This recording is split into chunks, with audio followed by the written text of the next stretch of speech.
Lalaban tayo para sa photo spot dito sa Wukang Building. Hindi tayo papatalo. I have my tripod. Medyo overdressed ako no, kasi naka-puffer jacket ako. Hindi naman ganun kalamig. 18 degrees. Pero ito na lang kasi yung jacket na meron ako.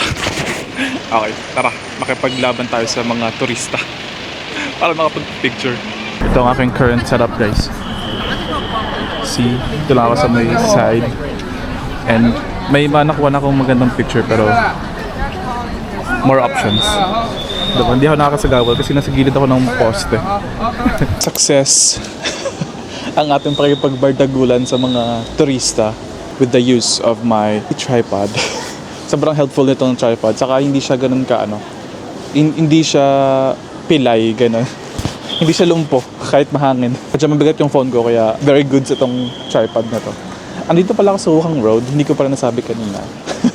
Para makita yung Wukang Building. Ito palang Wukang Building, it was built in 1924 during the French Concession era. And more than 100-year-old building na siya. It is also the first ever corridor-style apartment dito sa Shanghai. And if you guys have been to Paris, mukha siyang French apartment style. Ang pinakamalapit ko lang napuntahan na Paris ay Emily in Paris. Corny. I mean, based sa mga picture na nakikita natin sa, sa social media, saka sa Emily in Paris, yung mismong Wukang Building, mukha talaga siyang French apartment building. I think it is still an active apartment. And then dito sa baba, hindi lang actually sa baba, pati sa paligid ng building, maraming mga restaurants, cafe, mga photo spots tulad nito. Di ba? Ang ganda. Winter, autumn wonderland. Ang ganda. Wait lang. Kuha ko ng ito. Dahon. Ang ganda oh. Yeah, first time kong maka-experience ng autumn and ganda. Hindi ganun kalamig. Sakto lang yung lamig. You have the trees na nag-iiba yung color kasi malalaglag na sila from their branch. Anong branch? Branch out, ganun. Anong branch to? May mga branch pala ang trees. Dito is branch ng Shanghai. Ang corny. After nito, magbabike ako papunta sa French Concession naman. Paris, pala to, no? Yung vlog natin more on European tour. Ito, French style apartment. Tapos, pupunta ako sa French Concession area. Magbabike ako, guys. Tatry natin. Maghanap tayo ng pwedeng i-rent na bike. Let's see kung anong mangyayari. Picture lang ulit ako na dito sa area ko. Ito, diba? Perfect. Ito lang yung Wukang Building. Yan lang. There. Ito lang yung Wukang Building. Ayan. Maraming turista. Doon usually yung photo spot. Ito yung mga trees dito lang sa street. Wala, ang ganda. Nag-iiba na yung color, no? Kasi December 1 na ngayon. So, iba na talaga yung color at papunta na ng winter. May mga sumasaway sa mga turista. And ito yung pwede mong makita around the Wukang Building or Wukang Road. Diba? Ang ganda. Lakas maka K-drama. Except na sa Shanghai tayo. So, anong tawag doon? Chinese drama. hindi kasi masyadong sikat yung Chinese sa atin, no? Na drama series. Nagugutom na ako actually. 12:30 PM na. Hindi pa ako nag-breakfast. So magla-lunch na lang tayo. Medyo late talaga kasi ako nagising, mga around 9 or 10. Yeah, around 9 ako nagising. Nakatamad pala magbihes at maligo at kumilos pag malamig yung morning, no? Parang nagets ko na yung mga tao na nasa may winter na bansa. Nakatamad kumilos. Parang mas gusto ko na lang mag-snuggle dun sa kwarto ko. Kasama yung makapal kong blanket. Blanket ba tawag dun? Hindi, comforter. Let's ride some bike here in Shanghai. I-scan mo lang QR code from Alipay and then ito na. Let's go. Medyo matagal, mga 20 minutes na biyahe. Doon na lang ako kakain. Okay, tara, sana hindi tayo maligaw. So really you ain't gonna hit me back, yeah. Now it's all just you got me on blast, damn. You're over it, I've been done. We're so toxic, can't get enough. Ooh, I'll go and say it like a mantra. You know what you want, do ya? I'm biking in freaking Shanghai, guys. Oh my God. Kuburat thought, nakapag-bike tayo. Dito sa Shanghai. We could never be friends.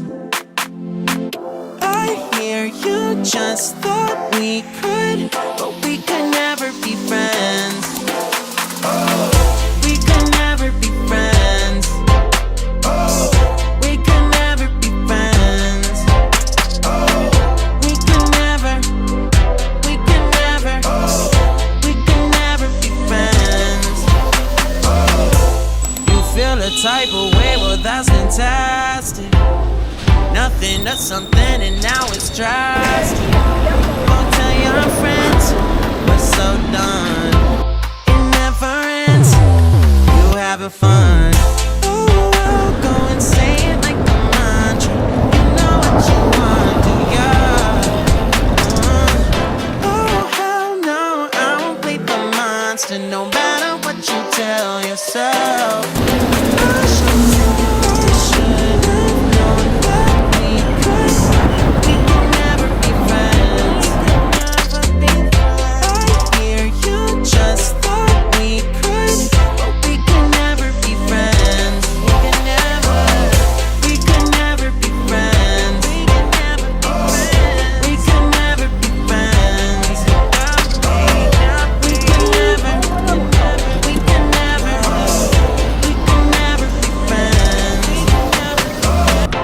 So really you ain't gonna hit me back, yeah. Now it's all just you got me on blast, damn. You're over it, I've been done. We're so Okay, toxic, success. can't get enough. Success ang ating pagbabike dito sa Shanghai. Inabot din ng mga around 30 minutes. Kasi pahinto-hinto ko eh.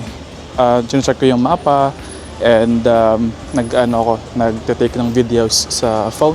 So yeah, inabot ng 30 minutes na dapat 20 lang. Ang saya na experience, nakakapagod pero all goods and pinagpawisan din. Exercise ng malala. Ang binayaran ko lang is 100, ano ba yan? Hindi 100. 1.99 yuan, so wala pang 16 pesos. Pagka kailangan mo na siya i-park dun sa designated area. Tapos pipicturean mo siya and yan, slide mo lang to end your ride and you have to pay. Easy as that. Quick stop muna dito sa Family Mart. Wala na akong ibang makitang restaurants na malapit na pwede kong kainan agad kasi ano oras na? 1:44. Hindi pa ako nagbe-breakfast and nagla-lunch. This would be my first meal of the day.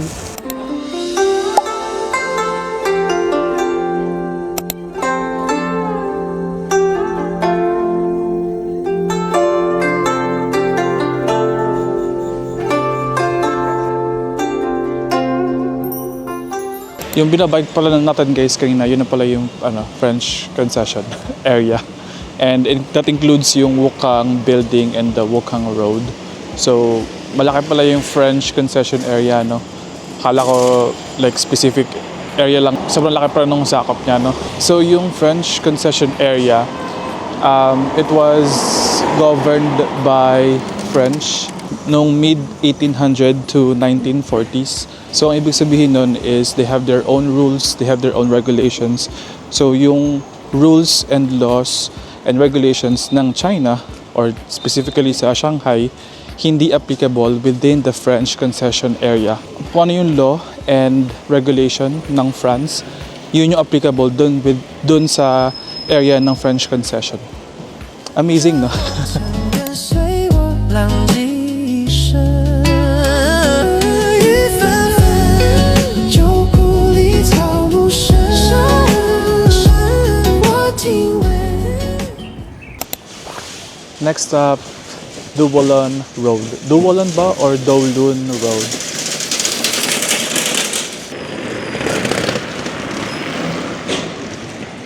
Maingay yung kalsada, no, pagka may dumadaang kotse or mga motor or mga bike kasi cobblestone yung yung mismong daanan, yung kalsada. Okay, we're here sa Dolon Road. It's a famous cultural street dito. Okay, ayan na yung kotse. Wait lang. Cut. Okay na, wala na. Okay, so again, we're here sa Dolon Road. This is a famous cultural street dito sa Shanghai from the 1920s to the 1930s. For Dao, home to ng mga writers, poetries, and political thinkers and artists that build what is known as Shanghai today. Dito guys, marami tayong makikitang mga museums and statue ng mga former Chinese artists nung mga panahon na yan. Itong area pala nito guys, before, it is home for international settlements. Mostly ng mga international settlements na yon are Europeans. Kaya they built a home here that looks like Europe. Ayun ang sabi. Hindi pa naman ako nakapunta ng Europe, so hindi ko ma-compare. Pero based sa mga nakita natin sa vlogs, ganyan, or sa videos, mukha talaga siyang, yung the structure, mukha talagang Europe. And the cobblestone, if you go to like Italy or France, yung road talaga nila doon is cobblestone. And same here. Not sure if this is the original cobblestone, pero all goods, ang ganda. Okay, tara. Let's explore the area. Let's see what the area has to offer. And we'll take a lot of pictures as well. Let's go.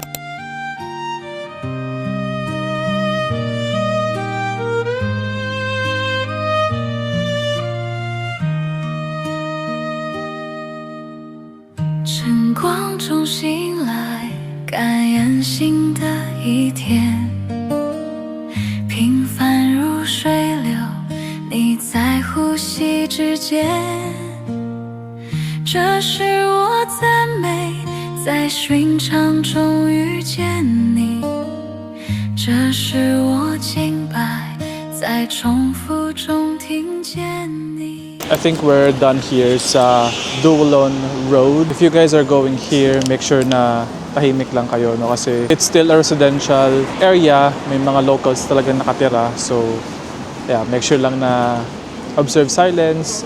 And marami namang cafes doon na if ever gusto nyo tumambay, pwede naman. It's a Monday today at wala masyadong tao.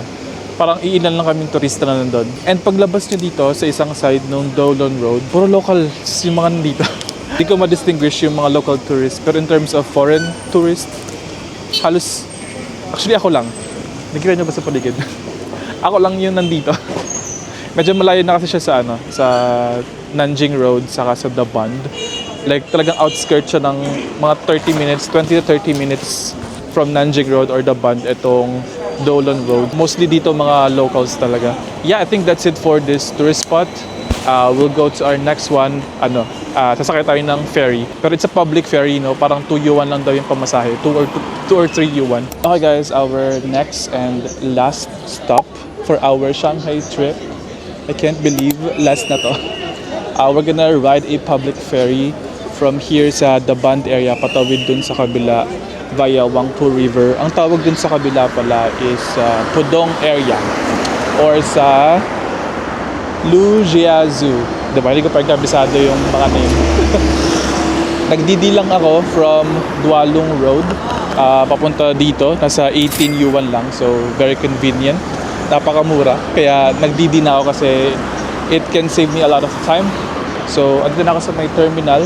Along lang to ng The Bund area actually. Yung mismong The Bund na maraming tao. Lakad lang kayo papunta sa right. If you're facing the river, punta lang kayo sa right. And you will reach the ferry. Para di kayo maligaw guys, katabi lang siya nitong Luckin Coffee. Saka itong C-Store na convenience store. And ito na yung entrance ng ferry. Ayan. And ito yung logo niya. Yan. Ganyan dapat yung logo na makikita nyo. We're just going to use our Alipay. Alam ko 2 yuan lang siya patawid. So, let's go.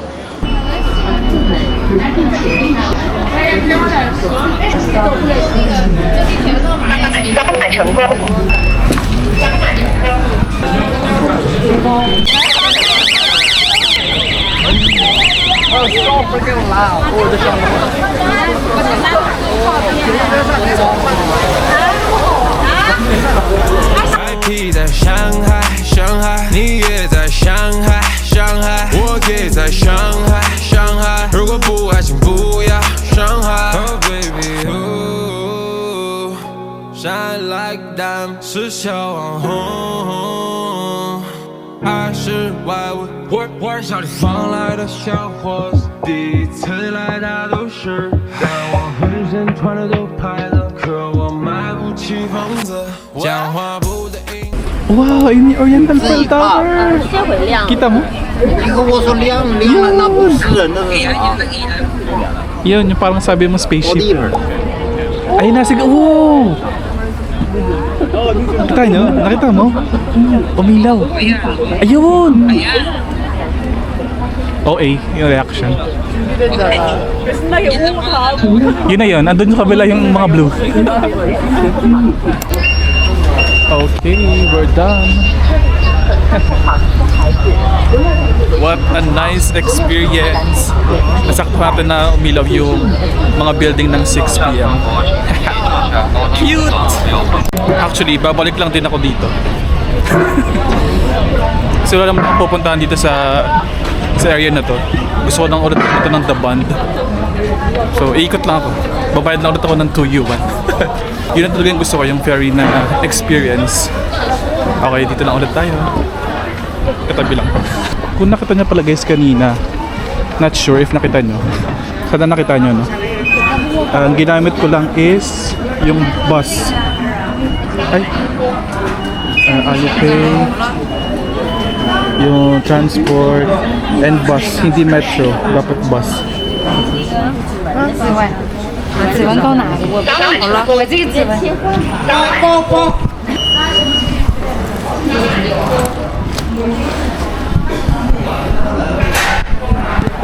Okay, babalik ulit. Tatawid lang. Paikot-ikot lang tayo dito. Tuyuan lang naman. 16 pesos lang. Sulit na. 讲话不得英文单词，你说我是土老帽，我在上海没有房子，你说我是小刺佬。Oh, what can I do? Oh, what can I do? Oh, what can I do? 如此的难受啊，让我如此的难受啊，无法让你感动啊，只有真心足够。 Okay, let's go.